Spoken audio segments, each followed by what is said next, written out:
Welcome into Paradise, Surviving Paradise, the podcast that takes a sometimes serious, oftentimes humorous look at the claim by Jehovah's Witnesses that they are living in a modern day spiritual paradise. I'm your host here, Stacy Bauman, former elder, ministerial servant, and a kid raised as a Jehovah's Witness in the 70s and 80s, as I do.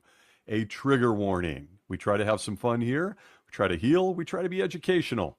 Any sarcasm, humor, and snark is never meant to offend. I just got to get through this somehow. It's exhausting. Quick PSA. The show will be on a brief hiatus as I am traveling over the next couple weeks. So this will be our last show, at least for a week. Stay tuned, not going anywhere, just taking those much needed mental breaks from the spiritual paradise of the governing body of Jehovah's Witnesses. Well, I feel like this week's review of the August 2026 JW broadcast is sure to trigger more than a few people. There is undoubtedly nothing that conjures up deep emotions than how this organization has impacted you personally, and by extension, the people you love most in this world, your own family. There are few things that get under my skin than the ongoing commentary on how Jehovah's Witnesses cherish and protect their families. And so from the outset, I'm guessing you know where this is going. I'll issue yet another trigger warning. We're going to review the governing body's claim that they deeply value and protect your family. That's the message in the August 2026 JW broadcast. And without question, family is a treasure. You enter this world with these people. You don't even get to choose them. You grow with these people. You eat, you sleep, you vacation, you do everything with these people, your family.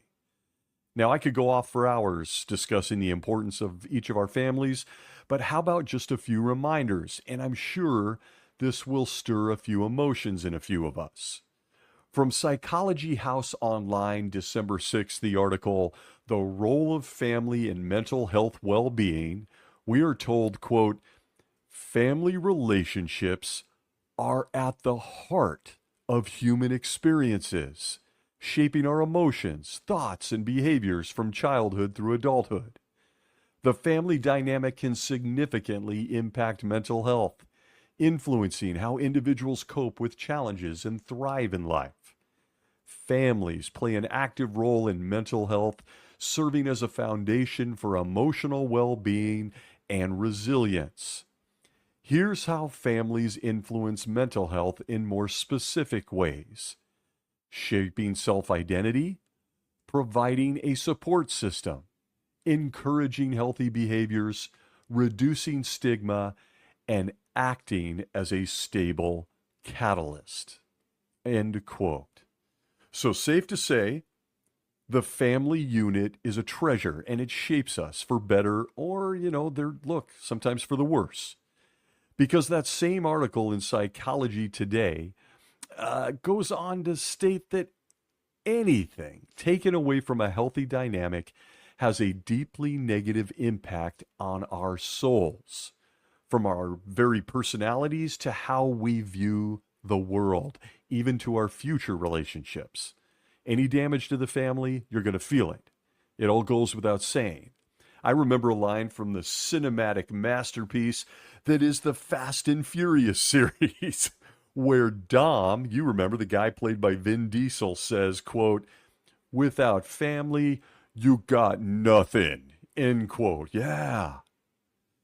Keep such illustrious comments and writing in mind as we now deep dive into the governing body's latest attempt to claim that they support and protect the families of Jehovah's Witnesses.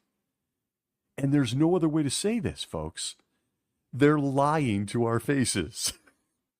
Sure, there are many nice and fairly well-adjusted witnesses and families within the organization, likely people that we even love, members of our family, still trapped inside. But to practice and enforce what the leadership team tells us Jehovah's Witnesses must do is an overt, in my opinion, example of Jesus' favorite 11 guys in New York lying to our faces. And it can create a whirlwind of emotions because it's surreal that they continue to do this. Do they really want to comment on Jehovah's Witness families? Seriously? Are they sure? I'm going to be sharing many quotes on family throughout this episode, and I'm going to do that for many reasons. One, to show Jehovah's Witnesses don't have the corner on the institution of family. And second, to show in contrast how non-Jehovah's Witnesses treat and value their families, despite the fact that non-witnesses are not even led, nor do they respect, nor do they even know the governing body of Jehovah's Witnesses. Do you notice anything in that comment? This month's spiritual feast is hosted by someone I consider, just my opinion, a somewhat famous Jehovah's Witness leader. It's Brother Ralph Walls. He is an African-American brother and helper to the Personnel Committee. It might ring a bell.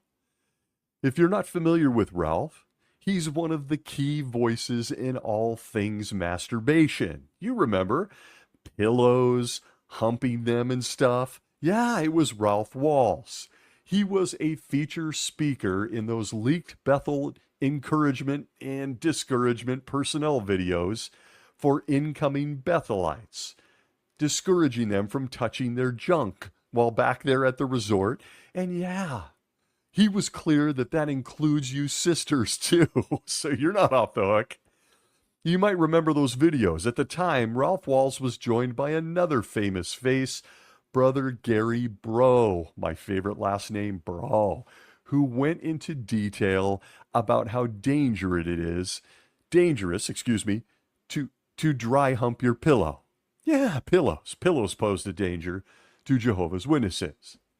You might even recall that Jesus Christ, the Gospels, was looking on from heaven, and he thought it was important to address dry humping and rubbing one out when you're stressed out at Bethel. It was all done with Ralph Walls, our host this month. We used to live at one point in this organization for interpretations of the Bible book of Revelation. But in recent times, Jesus of the Bible has turned his attention to soiling your undies by means of your own hand or possibly your pillow. And I remember the first time I saw this, I found myself wondering how Jesus felt when he looked down from his throne in heaven and watched Lot doing his thing just hours after his wife was turned to salt. No reaction?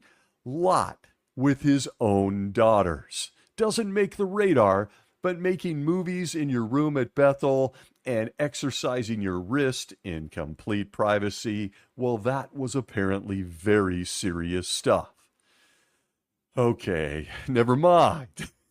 Good times inside the spiritual paradise of Jehovah's Witnesses. And it is so good to see Brother Ralph Walls again this month. But relax. If you're nervous or you're sick of my sense of humor, Ralph isn't going to talk about your private habits this time. He's here this month on JW Broadcasting to tell us how the organization views families, specifically your family. He begins by saying the theme of this month's program is Protect the Family Spirit. He says this in his opening, quote, "It touches our hearts when we see families with members who enjoy each other's company. It's heartwarming to see parents with their children serving Jehovah." End quote. And from the outset, it didn't last long. I'm already pissed. We've seen this before. The blanket statement followed by a disclaimer: families should enjoy each other's company, but especially and only if they're serving Jehovah. And we all know that means the organization by extension, since no one has seen Jehovah in a while, or actually ever. Not to mention the gross hypocrisy that they know families should enjoy each other's company. And yes, I'm going to get there. From the outset, the irony, the hypocrisy, and the dishonesty is on full display in Brother Wall's intro, all delivered by a man with a pleasant monotone voice, with many not noticing that he stated the obvious about the family unit. It's what comes next that sets the tone for the entire broadcast when he says this, quote, "However, the scriptures foretold a vicious attack on the family institution. Under inspiration, the Apostle Paul foretells the following in 1 Timothy 4:1. However, the inspired word clearly says that in later times some will fall away from the faith, paying attention to misleading, inspired statements and teachings of demons. The Bible makes clear that demonic teachings are designed to undermine the family structure." End quote, Brother Walls. And here we go. Their infamous old distract technique. You see, everything negative that comes next out of Brother Wall's mouth is all caused by, well, you heard him, the demons. If your family has any problems, it's the demons. Your family has left the organization of Jehovah's Witnesses. Those demons are at it again. You're shunning your own child, your own offspring, treating them as if they're dead. There is my first mention, by the way, this week of shunning. Well, that too, folks. Brother Walls is about to set the stage to let you know that too, it's all because of the invisible demons. Here it comes. And I know this will shock few, but in this moment of the broadcast, I immediately thought of, my guy Noah. When it comes to the governing body blaming the demons for everything, as they often do, the invisible guys, I'm immediately transported back to the time when Jehovah, he could have, look, it's awkward, he could have completely solved the whole demon problem when he took the time to drown their giant boy babies and their moms, but let these same demons that are now hurting JW families to not only keep living, but Jehovah actually let them come home. You remember, they all left their bodies and their penises and went back to heaven. They left those penises and beards behind to go back to living in heaven again? Yeah, until 1914. And yes, for anyone new here, this is the real belief of Jehovah's Witnesses in 2026. You see, Brother Walls is about to tell us how the demons are messing up Jehovah's Witness families. It's not their organization messing up families. No, never could be. Of course not.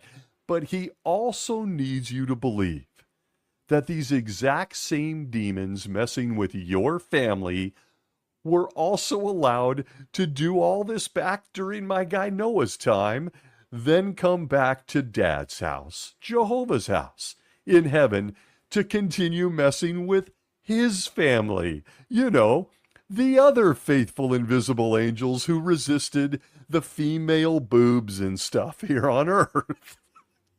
Yes, the exact same demons are the theme of the August 2026 JW broadcast.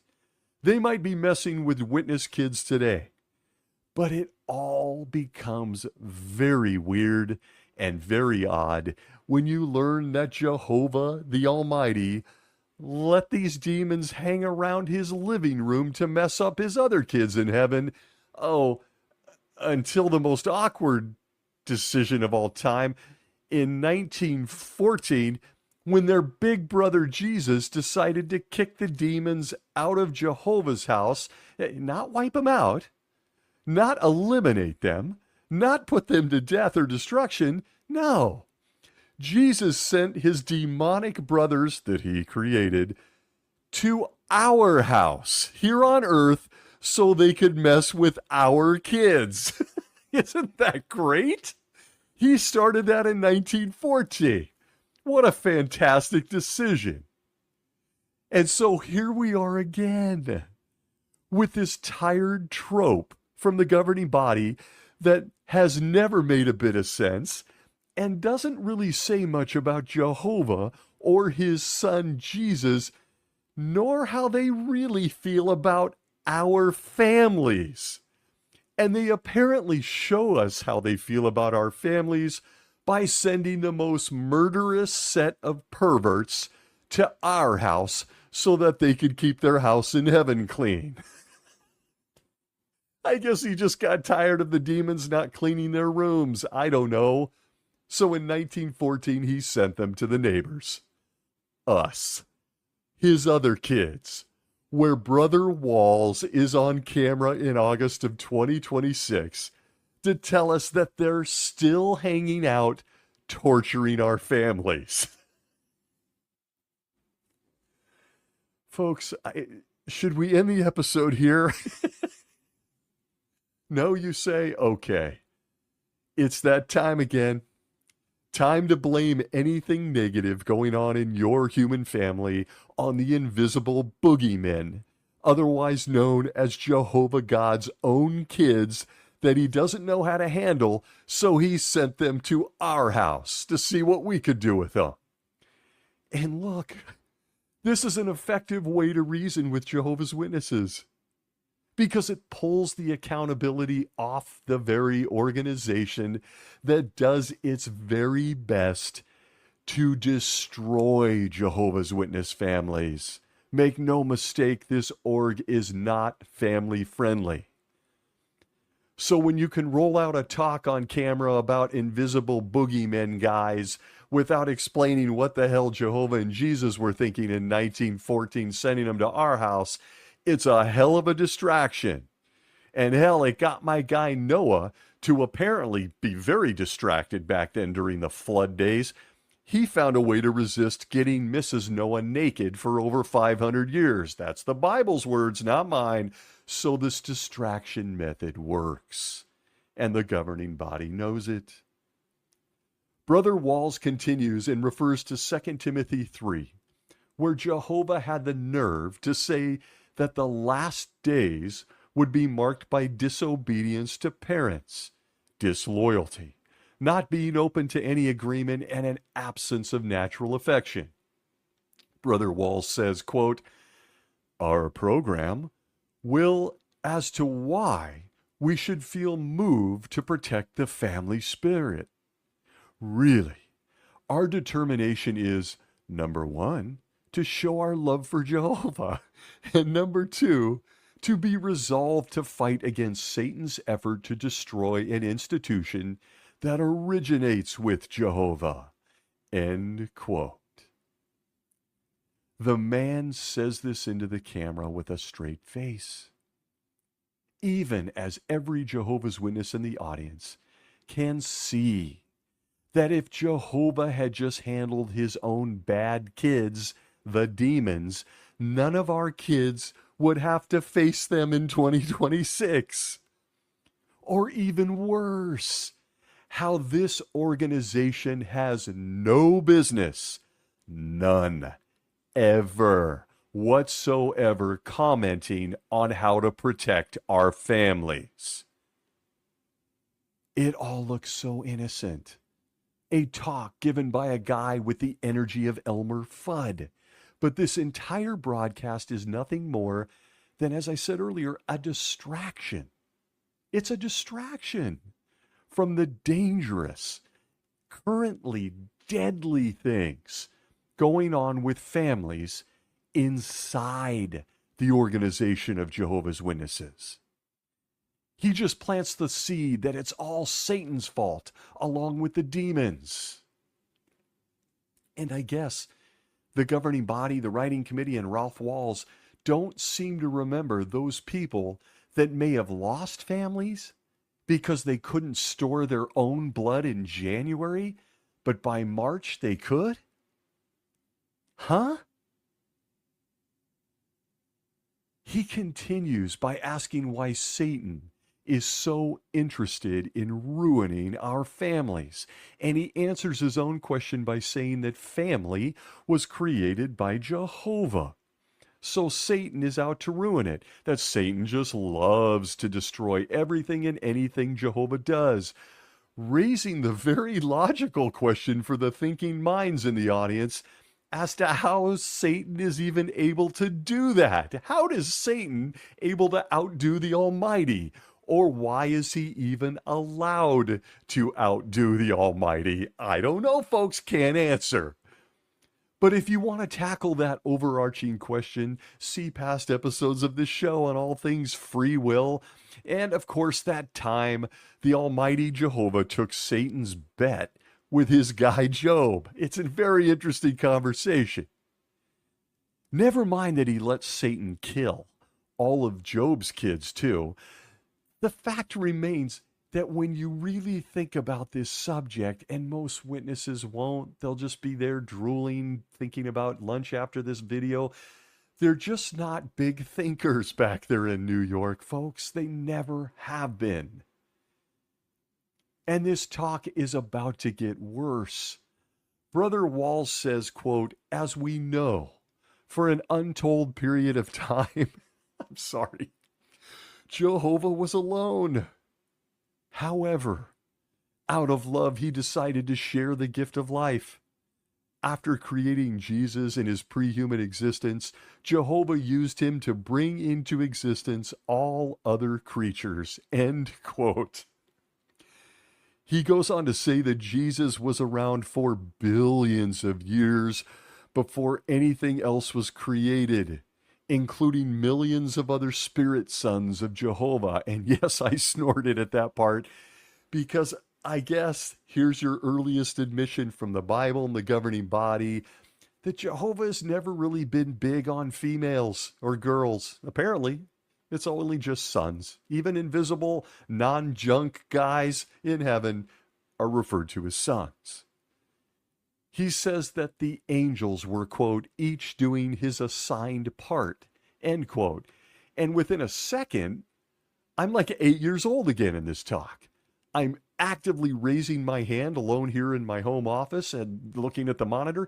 I'm begging Brother Walls to call on me. Wait a minute, Brother Walls, I've got a question. The angels were each doing their part? Were they? My question is, like what? What were the angels doing for billions of years?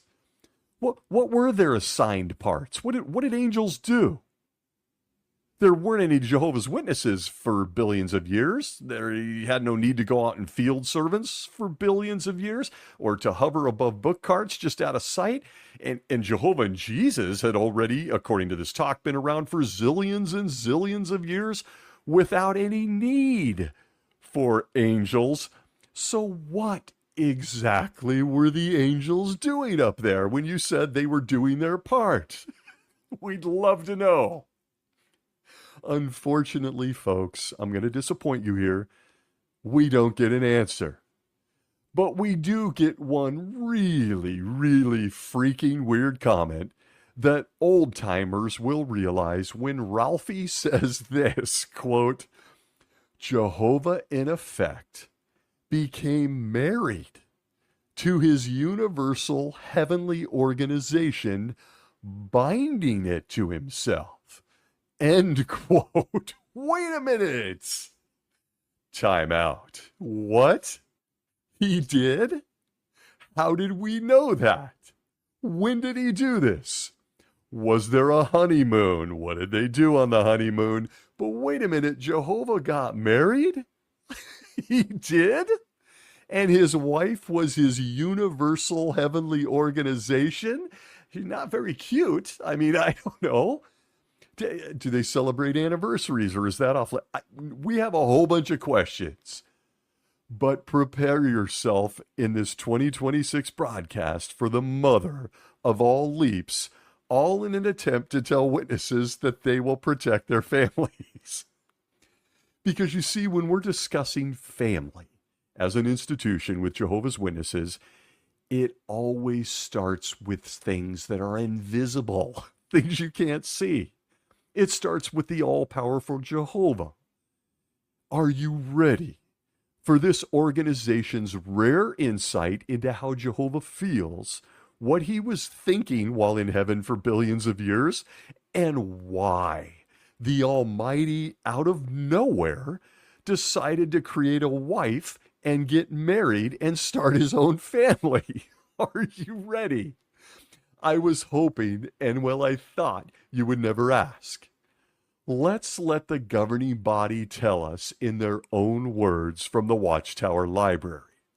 If you didn't know that the men who lead this organization also have uncommon, rare insight into Jehovah's very mind, kind of ignoring that scripture where we don't have his mind, only Jesus, throw that out, and how Jehovah thinks and what Jehovah's motives are, even billions and billions and billions of years ago, well, the governing body can tell us. Did you know? They can tell us, folks. From the Watchtower Library, the Watchtower of September 1st, pages 525 through 533, a treasure trove from 1956, the series of articles, The Divine Origin of Marriage, paragraphs 5 through 9, tell us this, quote, before Jehovah began to create his universal organization, he was all by himself in endless space. Did he ever need a wife or a living organization in holy union with him? No. Did he ever feel the need of such a wife? No. Was it good for him to be alone? Yes. Everything that gave him pleasure and happiness was in himself. Yes, I can correlate the whole masturbation. Let's leave it alone. Back to the quote. He felt no need of any kind, and his being entirely alone never hurt him or filled him with lonesomeness. End quote. In case you're wondering how the governing body knew this in the Watchtower of 56, I'm sorry I can neither confirm nor even share how they knew this. I don't know if it was an email, telepathy, we're not sure. Back to the Watchtower quote, his being alone from everlasting never spoiled him, never made him self-centered or introverted, and never made him so that he could not begin to enjoy the company of creatures. He did not need a wife to help him produce children. Full creative power was all in himself. No wife demanded offspring by him or obliged him to give her offspring. Why then, after being alone from eternity, did he begin to create? In that way, after creating all these spiritual sons, God made them an organization, his universal heavenly organization, because it lives and operates throughout the universe. He married this universal heavenly organization to himself, binding it to himself in an unbreakable union as his co-worker and helper. Just not his lover, I added that. Back to the quote, with his faithful, only begotten Son as the leading one in this organization, God was sure that his organizational wife would be kept at one with him in loving devotion and submission. End quote. This should have been on a greatest hits episode, and it will be. I'm sorry. Did you unpack the many wonderful things the faithful slave just shared with us in the Watchtower Library, currently available on that website tonight? Who knew any of this stuff, huh? We're talking families in August 2026, and we got to start with where families came from. It is really comforting to know that Jehovah shares his personal feelings, motives, and even his desires with a bunch of men in New York. Even the intimate kind of details, like why God needed a wife or why he didn't need a wife. Jehovah ain't no introvert. He was never one. And as you note, he's also not spoiled just being by himself. He didn't need a nagging wife who wanted him to make babies with her. He didn't have to switch positions in the bedroom because she demanded it. In fact, you no doubt noted that Jehovah didn't even want or need a wife in any way. But according to this Watchtower article and Ralph Walls in this episode, he made one anyway. We're not sure. Let's do it for fun? I don't know. How they knew any of this, how Jehovah thought or felt, we're not sure. We don't know. But somehow Jehovah got married to, and there it is, he got married to an organization led by his son. So if you're keeping track, Jehovah married an organization, not very sexy, she's not very cute, and he also married his son. I don't know. There it is. It's in print. And this is what Jehovah's Witnesses believe, if you're new here. And I'm speechless. I don't know. But Brother Ralph Walls is going to expound on all of this.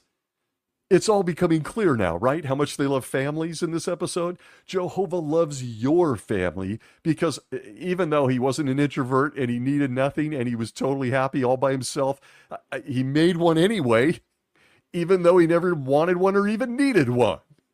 And the whole man-wife thing, well, I mean, again, this certainly proves the Bible wasn't written by, I don't know, humans or anything. But the key here in this month's broadcast is the word, the wife. And you got it there. Organization. That's Jehovah's hot, sexy wife. And you know who runs this organization, right? Do I need to remind anyone? It's the guys putting on this JW broadcast. And so there it is. For Jehovah's Witnesses, somehow, some way, by means of my guy Noah by extension, it always comes back to this organization. Even Jehovah, when he decides after billions of years that he needs a wife. Check that, he didn't need her, he just made her anyway. Brother Walls then goes off on a tangent about creation. He talks about matter, he talks about energy, and how the angels must have been really impressed with all of it. And they must have been, because what the hell were they doing for millions of years? Can we have a fireworks show? Let's make something. I don't know. Even if a few of those same angels referred to by Brother Walls were later, apparently, according to the Bible, more impressed by ladies' boobs. Because look, they made some pretty strong decisions about the way the women looked, your boobs and butts. He goes on to rant about the creative days, Jehovah's orderliness, light from heaven, and other stuff. And all of this somehow has something to do with our families and protecting them. He takes the audience in this video day by day through the creative days. Something that this organization used to teach was a literal 6,000 years, despite the fact that this world now has carbon dating and a whole bunch of other stuff. Modern science can prove that this planet has been around for millions and millions of years, but originally Jehovah's Witnesses said 6,000. If you're new to it, actually not new to this, you undoubtedly know where Ralph Walls is taking the audience in the broadcast. Yeah. He is going to drop us off at the place they always drop us off, even with families. He's going to drop us off at the bus stop known as the Bible Book of Genesis, where we will meet two other writers, the original writers, Adam and Eve. And let me tell you, this episode is about to get fun. I'm not going to read from the Bible, but you can see it all in Genesis chapter 1 if you've got your own copy. And you can see it by means of Ralph Walls in the video. We're all familiar with the story. He just drones on, dissecting and picking details out of what is clearly a fairy tale, including questions like this, quote, "Just think of all the effort God put into creating a home for the first human family," end quote. Well, I gotta say, he did a real hell of a job on the home. He didn't do so well on clothing his kids, right? Although, by the way, for the record, I'm all in for a family that just walks around in the nude as part of the original purpose. Can't quite explain why that's the one thing we're not going to do in paradise any day now. We're going to wear khakis and sundresses, but don't get caught up in the details. Remember, this is all about your family and Jehovah's Witnesses. Ralph Walls takes the audience to Isaiah 54:5 of the New World Translation, which says, quote, "For your grand maker is as your husband. Jehovah of armies is his name," end quote. Well, there it is. Jehovah's our husband. This is uncomfortable. He's also my dad. He's also married to his own son. It all gets uncomfortable. In some sort of strange way, the governing body believes we are somehow connected to Jehovah as his wife. It's all very convoluted, but just trust me, it must be true. I immediately thought this just really isn't a great look for Jehovah as a mate. Why, you ask? Well, consider what happens inside this organization to families. From encouraging and keeping, oftentimes, the majority of time, women in abusive marriages because divorce is a no-no, to things like the disgusting, reprehensible crimes against children that is taking place inside Jehovah's wife, his organization, to even the unnecessary tragic deaths to members of this wife, his organization. It's just a wild comment in this broadcast, Ralph. I'm not sure you want to spend the beginning of this broadcast highlighting Jehovah as a husband. We are currently living on this planet as we are taught by the governing body of Jehovah's Witnesses in their Bible study programs, talks, and conventions that Jehovah the husband is gambling right now. He's gambling with his own kid. You remember, Satan. And the stakes that he's gambling with are the rest of his kids, you and I, our lives. Just like he gambled with Satan with our guy Job. What husband or father does that? Hell of a husband we got here. And you ladies, if you're looking to Jehovah as a husband, according to Ralph Walls, do you want to be married to a guy that tells the neighbor or maybe the HOA that they have permission to abuse you, his wife, for an unlimited amount of time because your husband needs to prove that you actually love him to the neighbors? Yeah. Welcome to Jehovah of the Bible as a husband and that whole universal sovereignty thing that is taught by and to Jehovah's Witnesses. That's the teaching. Jehovah's allowing his own badass kid, Satan, to harm us because he's got a bet going with Satan.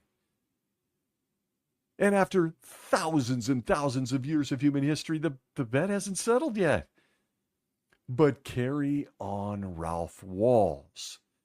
We know that when we come to a JW broadcast, you have a manuscript to read and you're not done yet. So please, continue to insult our intelligence. He next says this, quote, "The human family is a marvelous reflection of Jehovah's divine arrangement in the heavens. End quote. Oh, wait. I laughed. I'm trying not to for you. I know it irritates some. But then I said out loud, it sure does. It is a marvelous reflection of the heavens. You nailed that one, Ralph.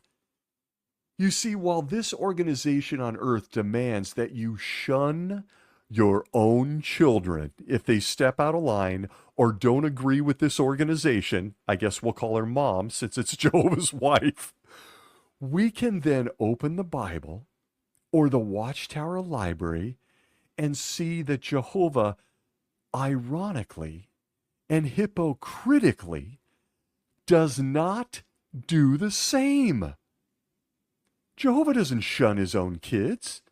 He even lets his bratty, demonic, deadly, perverted kid known as Satan hurt the rest of the kids in the family.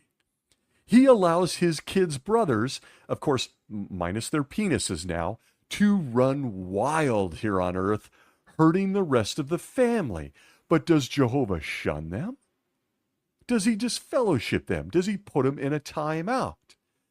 Does he make sure that he protects the rest of the kids in the family here on earth? Does he? Nope. He sure doesn't. He sure doesn't. He sent them here to mess with us. But the organization, Ralph, you remember Mom, the wife, well, she teaches Jehovah's Witnesses to shun their own children for touching a tit or smoking a cigarette or just not wanting to be part of this organization anymore. I gotta say it here, folks. Ralph, did you and your 11 overlords take any time at all to think about the content of this talk? We are indeed, this organization, a reflection of what is clearly an abusive husband and an abusive father. He's invisible and stuff, but we can learn that he doesn't shun his own kids. He lets them come home, then sends them to our house. And we learn all of that, according to you, from his own book and the 11 guys in New York. So what gives? What gives? If we're emulating the great husband and family maker in the heaven who didn't want one or need one but made one anyway, why doesn't it match here on earth? He goes on to finally address Jehovah's own kid. You remember Satan telling us that Satan despises his dad and all of his dad's arrangements. Sounds like a teenager. And that's so do his demons. Never once does Ralph Walls realize Jehovah himself doesn't deal with his own wayward kids. He pawns them off on us. And to emphasize Satan is indeed a bad boy, Ralph Walls takes us to the Watchtower of May 2018, where he reads from the Watchtower, not the Bible, quote, "These rebels, however, are not just a mob of troublemakers. Satan has set up an imitation..." Wait, I'm going to back up. What? Satan has set up an imitation of God's kingdom with himself as king in the invisible realm. Satan has organized the demons into governments, given them authority, and made them world rulers. End quote. Hard stop. Gotta catch my breath. Because when I saw this, I hit pause. And I jumped on top of my chair and I did a dance. That's how happy I was that he brought this up. And I had no idea I could find it in print in the Watchtower of May of 2018. You see, in my time as a kid, I thought about this endlessly. But first, He here admits that Jehovah ain't much of a husband or a father for allowing this bet with his own bad kid. He admits it. But second, Ralph Walls, and thank you for showing me in print, just hit on one of my all-time favorite dwellings, my thoughts, my meditation when I was a kid. So thank you, Ralphie. And now back to a segment that comes and goes on this show, Random Thoughts with Stacy. I'm about to rant for a minute. Let me know if you agree. This entire concept that this organization and the governing body pitches, this concept that Satan, the devil, is organized, certainly supports their ridiculous teachings about things going on. Isn't this convenient, by the way? That are all invisible. We can't see any of them, but trust me, bro. But folks, where does this thinking that Satan is an organized copycat of Jehovah and Jesus, where does it come from? Step into my 10-year-old mind. It was the 70s. I can't wait to hear whether you agree or disagree with this. Please post on YouTube or social media. But listen, why do they think that Satan has ultimate power over the other equally strong and rebellious angels, the demons, other spiritual guys just like himself? Why does this organization believe that the other demons respect and follow Satan? If they are indeed real, why do they organize under Satan? When Satan went full snakeskin mode in the garden, you mean to tell me it never gave another single one of the powerful angels watching on as they saw Satan get away with it by becoming a snake, the idea to do the exact same damn thing? If Jehovah was going to let Satan do it, why can't they do it?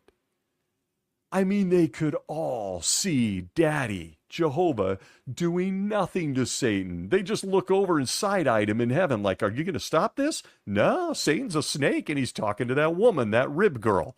Yeah.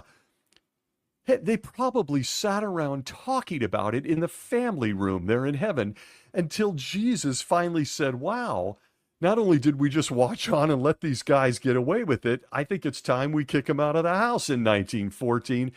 But why? Why does anyone, why did you, why did I, why does a Jehovah's Witness believe what Ralph Walls is pitching here from the March 2018 Watchtower? That a bunch of ancient, invisible spirit creatures all just fell in line with Satan. They all just kind of high-fived Satan and obeyed him and said, I like where you're going with this. They just put weight in him. They respected him. They honored him as their authority, giving him power over governments and world rulers, as the Watchtower just said. Why didn't they just say, kiss my ass, Satan? I can do what you did too. I don't need you to give me authority or give me governments or world rulers. I'll create my own. Like, why?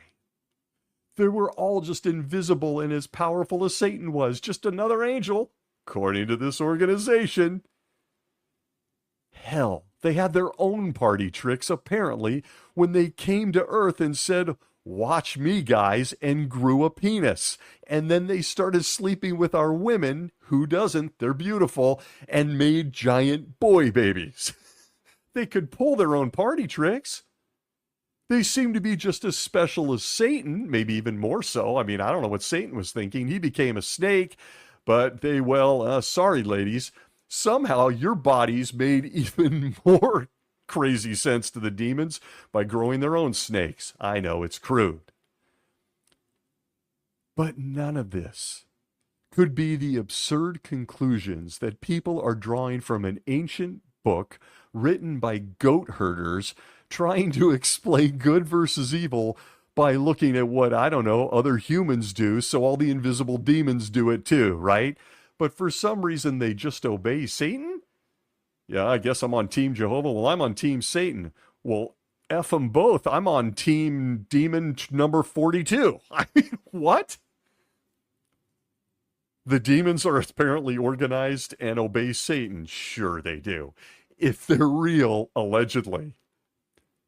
It made me think of a couple things, folks. Thanks for sticking with my random thought. First, I doubt Ralph Walls of the governing body has ever seen a single episode of Game of Thrones.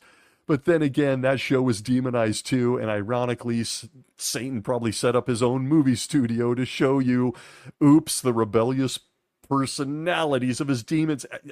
On and on. Humans never obey one person. Watch Game of Thrones, they set up their own shtick. But the demons do under Satan? Doubtful. I've been dying to know which demon Satan assigned to make the Smurfs all these years, or which demon he gave the power to make those messages on my Led Zeppelin albums that I could only hear if I played the record backwards. I mean, it wasn't a very effective way to tell me to worship Satan, but, I played it backwards, didn't hear much. This is how these men, the men leading this organization, think. So much did I dwell on the stupidity of his comment from the March 28 Watchtower, the demons just got in line with Satan, that I thought, well, I don't believe it, even as a 10-year-old. I did not believe this. Why? I would look, my brain was fried. I just look back and I just can't. This is an example of how fried my 10-year-old brain was. I immediately disagreed with this thinking because I said, look around the world. Look around. I was a good student in school. I was in about 5th or 6th grade, and I said, no, there are different demons. There's different kingdoms. There's other demons we don't know that aren't named Satan. Look at all the different political structures. Look at all the different religions. Those are demons setting up their own show. Yeah, that's what I believed till the time I walked out as an elder in my 40s. But they still don't believe it. It's two teams like the Super Bowl. It's Team Jehovah or Team Satan. And he's trying to draw this comparison right now to show you that Satan and whatever demons he's given the power are out to get your family. That's it. And I just must say before I end this ridiculous episode that, folks, these guys aren't the deepest thinkers. And I just want to remind you, not only are they the deepest thinkers, but Ralph Walls has already established that they are, in fact, Jehovah's wife. They're his organization. Not the smartest wife. Jehovah didn't pick the smartest ones, but anyway, subject for another day. At the end of the day, this entire broadcast is Ralph getting started on how to protect our family. He, of course, slips all of this in when he rants about homosexuality, divorces, couples having sex outside of marriage, and he says, quote, these things aren't fads. Yeah, kind of like wide-leggers, rainbows, and pet rocks. But they're the result of demonic teachings. There they are again. The invisible boogeyman are out to get your family. That's why there's divorces in Jehovah's Witnesses. That's why people are gay. He then pisses me off by continuing his list and adding things like abortion. He has the balls to mention child abuse and then says a lack of affection. They're just some of the things that Satan and his, quote, organization are inflicting on our families today. He then says that Jehovah's son, Satan, preys on each of us personally, our imperfections and our emotions, and we must diligently strive to apply Bible principles. And I've got to say it, I probably say it every week. Here we are, the Bible's the touchstone, and I just want to remind everyone listening that the Bible is the same book that makes lots of comments on family. In fact, you might remember that Lot slept and had sex with his own daughters, that King David slept with an underage virgin girl to allegedly keep warm, and that this same Bible tells women to shut the hell up and obey their husbands no matter what, Or maybe it's the direction to not spare beating your children with a rod. All of these things are advice you can find to the family inside the Bible. So which principles, Ralph Walls, should we be following? Just a few of them? Is it an a la carte menu we can choose from? Or should we be refusing to disobey any of them? We should follow all of them. You know, you remember that old Mosaic law. The kid got mouthy. We took him out front and stoned him. Is that off the table? He rants on and on about parents being caught up in life and losing affection for one another. He, of course, is trying to hint at divorces, and they're on the rise, and Jehovah's Witnesses have been for 20 plus years. He then says a mate may become an abuser. And I roared. Do you mean like Jehovah himself, who is allowing abuse with his own wife, his organization? Because he then sets me off in this broadcast by saying, quote, what about you and me? Are we determined to protect the family arrangement? Jehovah's organization has not left us defenseless. The governing body of Jehovah's Witnesses has provided an abundance of Bible-based material to help us in our fight against Satan and his demon hordes. End quote. Wait, we have the Bible. Why do we need these additional Bible-based things? But I immediately stopped laughing, because he claims they're giving us stuff to protect us from Satan and his demon hordes. His direct comment. And so my natural question to Ralph Walls in the body, the governing body, was, well, who's going to protect our families, including our kids, against the governing body and the organization? Who's protecting them against you, Ralph Walls? He goes on to say at this point in the broadcast that we should follow Jehovah's example with our families, and I cringed. Is he really sure that's a good idea? At the time of this recording, Jehovah, you remember, Papa, Daddy, and husband, was still allowing his own bully son to kick the shit out of the rest of his kids and even his wife, the organization, by abusing our families. Jehovah's still watching. We're in the front yard taking it on the chin. Go ahead, people. Please take a moment, breathe, and think about all this. Jehovah, from the beginning of his history in Genesis, has a long history of allowing harm to his kids. He even made sure to record such stellar examples of boys being eaten by bears, people being bit by snakes, of ignoring his kids and not answering their prayer. I could go on and on and on. Are you sure? Brother Walls, we want to point to him and say Jehovah's doing a hell of a job, copy him. He blathers on about Ruth and Naomi. I don't have time. He applies it to the organization being a Jehovah's Witness family. Again, I don't have time to dive into this because it's ridiculous. This organization picks favorites in family. As an example, go research Malawi versus Mexico in the 1970s. Hell of a family, Ralph. He drones on with the type of reminders we have all heard a million times in this organization. You remember, read the Bible more. Are you sure? Go to more meetings. I get in danger in the kingdom hall. Stay close to the organization. I was abused by someone there. Satan is out to get you. It's all Satan's fault.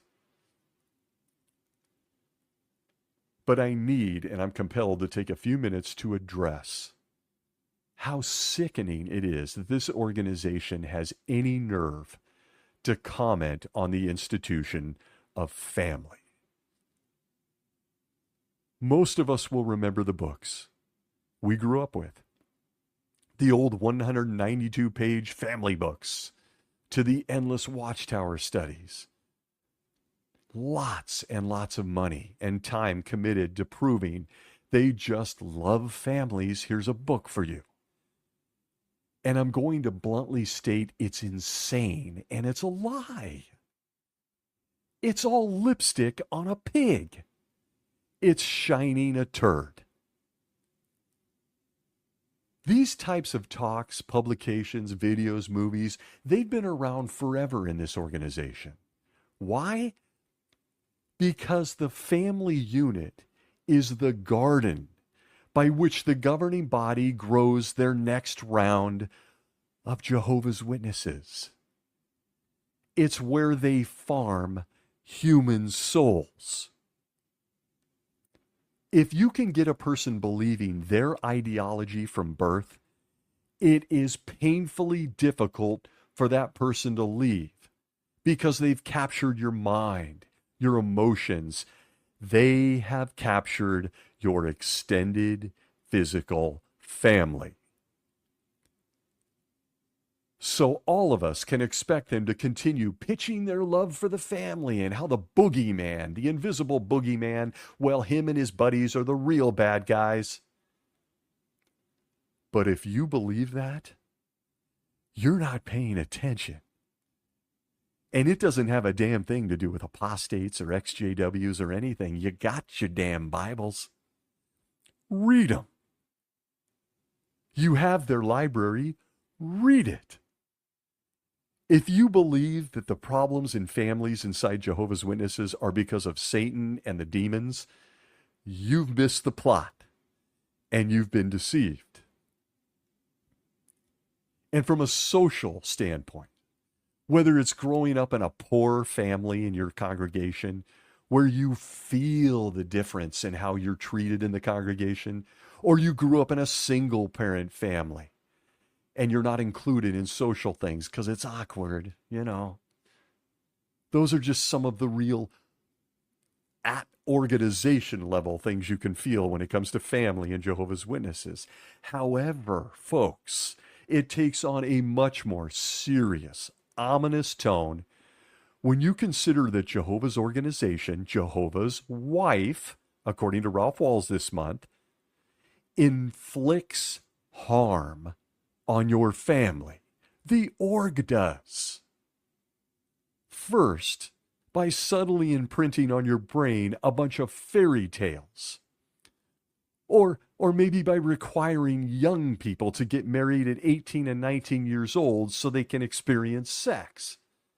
Or to covering the gratuitous and disgusting abuse of children happening inside its kingdom halls, and by paying out settlements in lawsuits to keep people quiet about Jehovah's wife and family. Just a reminder, by what Ralph Walls says this month, Walls, Jehovah's the head of this family and has been watching his children inside his family being harmed by his other children for over a century. Quite the family head, folks. But at least Jehovah and his wife have the money to quietly settle lawsuits to shut up his other kids from telling him what's going on inside his family.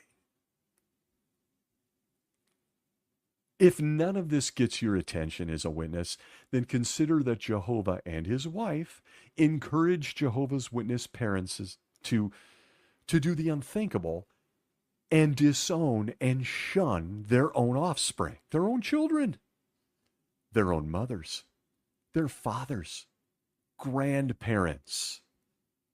No one is safe inside the Jehovah's Witness family from a good shunning.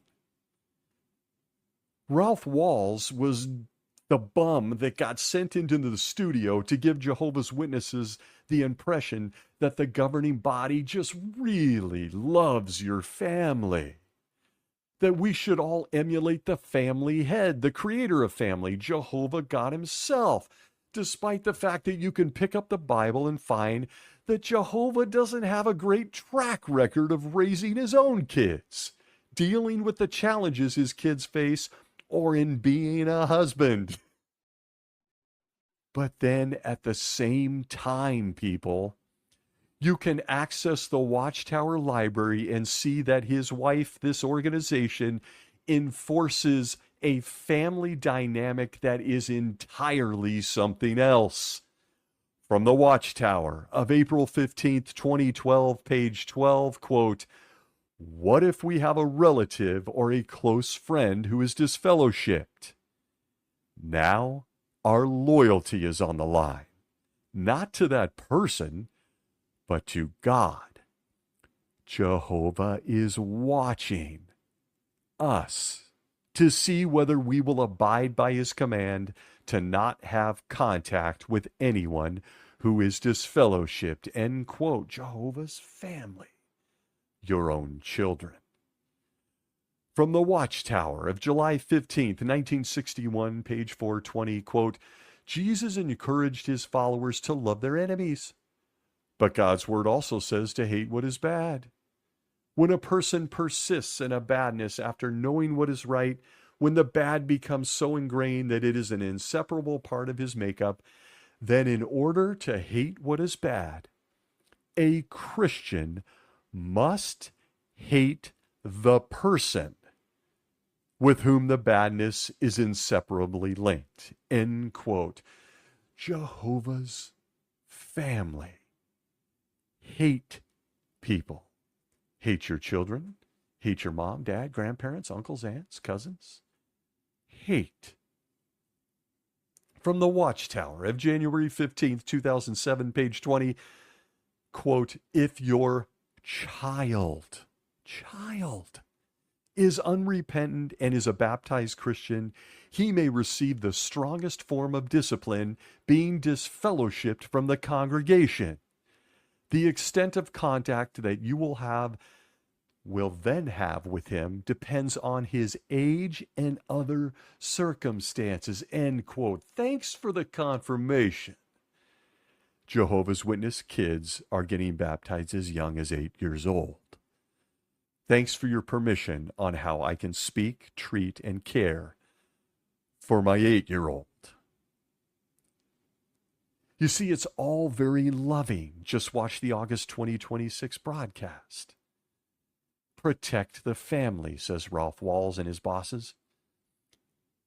Even as the organization Jehovah's Wife shuns her children, your family, your offspring, most of the time for simply not believing what 11 men in New York are saying just today. Something they might even change any hour now, and will not feel a hint of embarrassment, nor will they apologize for how they made them treat your family. But you and me, they want to make sure that you keep shunning the people that can see through their bullshit. And by the way, if you're a Jehovah's Witness apologist bravely listening in, you may be interested in knowing exactly what shunning does to your precious family members, the people you love most. From Psychology Today, September 2013, the article series, "The Silence of Shunning," a conversation with Dr. Kipling Williams, the subheading, "Shunning is an act of control and aggression with powerful consequences." He says, quote, Purdue psychologist Kipling Williams, in his book Ostracism, The Power of Silence, says, so just how bad is shunning and ostracism?